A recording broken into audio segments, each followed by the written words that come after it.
Vous reprendrez bien une petite mousse? De savon, bien sûr.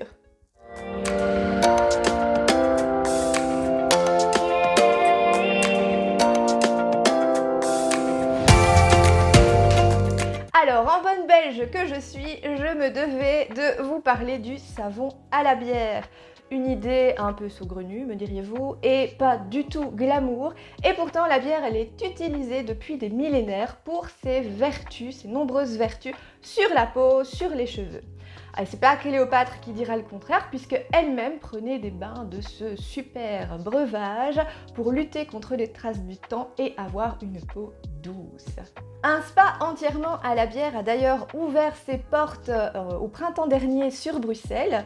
Le Bath & Bradley vous accueille pour vous aussi vous prendre le temps d'un instant pour Cléopâtre en savourant une bonne bière dans un bain à remous avec de l'eau, du houblon, de l'orge et de la levure. Ces ingrédients ont des vertus antioxydantes et reminéralisantes. En effet, elles contiennent des sels minéraux, de la vitamine B qui protègent du vieillissement cutané et lissent la peau. La levure, quant à elle, est antibactérienne et donc sera très efficace pour les problèmes de peau de type acné ou psoriasis. J'ai donc moi aussi voulu tester cet ingrédient miracle dans mes savons. De plus, les sucres que contiennent les céréales vont apporter une mousse dense et crémeuse au savon. J'ai choisi d'incorporer de la quintine. Alors la quintine est une bière qui est brassée pas très loin de chez moi en fait, par la brasserie des légendes à Elzel. Et donc c'est une bière dont les ingrédients sont issus de l'agriculture biologique. Et non, je n'ai pas du tout été influencée par l'étiquette. Alors, j'ai également incorporé à ce savon un petit exfoliant. J'ai choisi d'incorporer de la poudre de noyau de prune. Et comme je ne voulais pas sentir le vieux fond de fût, j'ai ajouté un parfum cannelle orange. Voilà, je voulais quelque chose d'un peu épicé, quelque chose qui se mariait bien, je trouve, avec l'odeur naturelle des céréales et de la bière.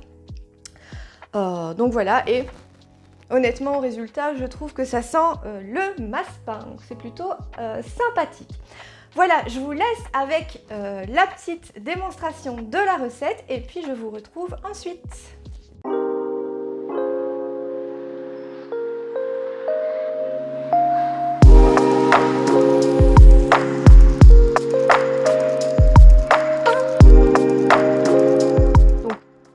Pour commencer cette recette, je vais préparer ma lessive de soude, donc je vais ajouter ma soude en perles à mes glaçons de bière. Donc la bière, je l'ai laissée dégazer toute une nuit au réfrigérateur et j'en ai fait des glaçons le lendemain matin. Alors tout simplement pour que au contact de la soude, je n'ai pas une montée en température qui soit trop élevée et que je ne me retrouve à avoir une réaction volcanique sur ma table de préparation. Je vais maintenant faire fondre mon karité et ma coco. Lorsque mon coco et mon karité sont fondus, je vais ajouter l'huile d'olive, mon huile de ricin, mon huile de sésame et mon huile de chanvre.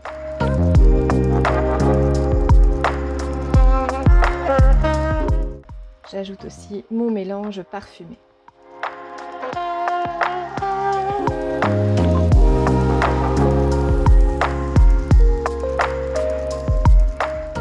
Alors, par mesure de sécurité, j'ai préféré transvaser mes huiles dans un récipient un petit peu plus grand. Et je vais y ajouter mon petit exfoliant, donc ma poudre de noyau de prune.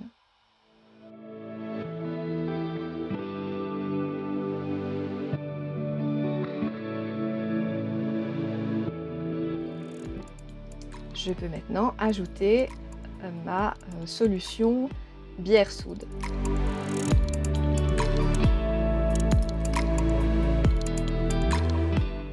Et comme vous le voyez, la trace est arrivée bien vite. J'ai un beau caramel à verser dans le moule.